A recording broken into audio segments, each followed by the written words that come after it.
2023 தன்னுடைய பொருளாதாரம் 5.2 விழுக்காடு வளர்ச்சி அடைந்ததாக சீனா ஜனவரி மாதம் அறிவித்தாங்க.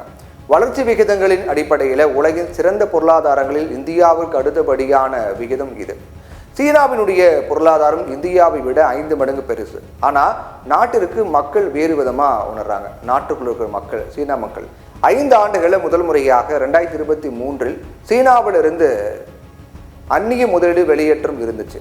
இளைஞர்களுடைய வேலையின்மை விகிதம் கடந்த ஆண்டு ஜூன் மாதத்தில் 20 விழுக்காட்டுக்கும் அதிகமாக உயர்ந்துச்சு. மற்றும் பங்கு சந்தை இந்த ஆண்டின் தொடக்கத்தில் 5 ஆண்டுகள் இல்லாத அளவுக்கு சரிந்தது.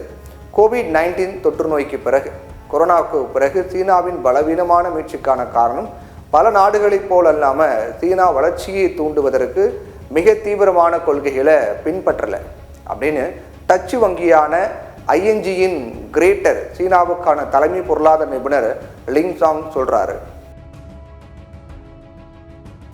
அமெரிக்கா போன்ற பிற நாடுகள் கோவிட் நிவாரணத்துக்காக மீட்பு திட்டங்களை செயல்படுத்தினாங்க.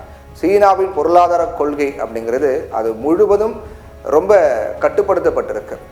இதன் விளைவாக தான் சீனாவில் பணவீக்கம் ஒரு பிரச்சனையா இல்லை, ஆனால் பொருளாதார மீட்சி பலவீனமாக இருக்கு அப்படின்னு சாங் விளக்குறாரு.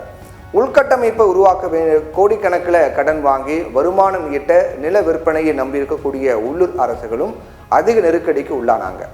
அவங்கள கடன் 92 ட்ரில்லியன் யுவானா இருக்கு.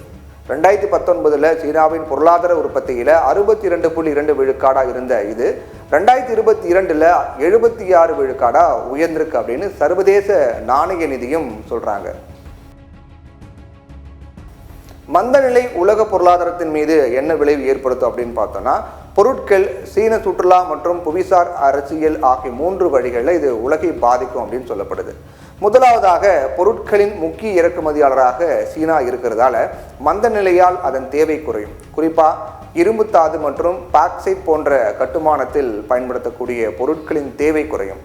ரெண்டாவதா, சீனா சுற்றுலா பயணிகள் பின்வாங்குவது முக்கிய சுற்றுலா இடங்களை பாதிக்கும். வெளிநாட்டு சுற்றுலா தொற்று நோய்க்கு முந்தைய உயரத்துக்கு திரும்புவதற்கு போராடும். மூன்றாவதாக, மந்தநிலையானது குறிப்பாக உள்நாட்டில் பொது நிதி நெருக்கடியோடு இணைந்திருந்ததால் அது உதவி மற்றும் அதிகாரப்பூர்வ கடன் வழங்கல் மூலம் புவிசார் குறியீடு அப்படின்னு சொல்றாங்க இல்லையா, அந்த புவிசார் அரசியலை வடிவமைக்கும் சீனாவின் திறனை இது தடுக்கும். மாலத்தீவுகள், பாகிஸ்தான் மற்றும் இலங்கை ஆகிய நாடுகளுக்கு இருதரப்பு கடன் வழங்கும் மிகப்பெரிய நாடு சீனா அப்படின்னு 2022 உலக வங்கி அறிக்கை கூறியது. சீனாவினுடைய பொருளாதார மந்தநிலையை பார்க்கும்போது பெரிய அளவிலான வெளி முதலீடு நிலையானது கிடையாது அப்படிங்கிறத இது காட்டுது. ஆனால் மந்த நிலை இருந்த போதிலும் சீனாவின் பொருளாதாரத்தின் மாபெரும் அளவானது அதை உலக வளர்ச்சிக்கு முக்கிய பங்களிப்பாளராக ஆக்குவதற்கு அனுமதிக்கும் அப்படின்னு சொல்லப்படுது. சீனா மீண்டும் அதிவேக வளர்ச்சி நோக்கில் செல்ல முடியுமா? சீனா தனது பொருளாதார மாற்றத்தை உயர்தரம் கொண்ட வளர்ச்சியாக ஆக்கி மதிப்பு கூட்டப்பட்ட ஏணியில முன்னேறி செல்வதே அடுத்த கட்டம்.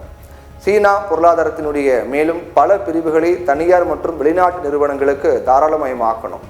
ஒரு தசாப்தத்திற்கு மேலான நிதி விரிவாக்கத்திற்கு பிறகு பொது நிதிகளின் நீண்டகால நிலைத்தன்மையை உறுதிப்படுத்தும் நிதி சீர்திருத்தத்தை தொடரணும். ஓரளவு அதிக ஆதரவளிக்கும் நிதி கொள்கை இலக்குகளை நாம் பார்த்தாலும் 2024 வளர்ச்சி இலக்கை அடைவதற்கு வரவிருக்கக்கூடிய வாரங்கள் மற்றும் மாதங்களில் இன்னும் அதிக ஊக்க கொள்கைகளின் தேவை இருக்குது சீனாவுக்கு. அப்போது பொறுத்திருந்தால் பார்க்கணும் சீனாவுடைய அந்த பொருளாதார நிலை எந்த அளவுக்கு மாற்றம் ஏற்படும், எந்த அளவுக்கு வளர்ச்சி அடையும், என்ன ஆகும் அப்படிங்கிறத இனி வரக்கூடிய காலங்களில் தான் நம்மளால் கணிக்க முடியும்.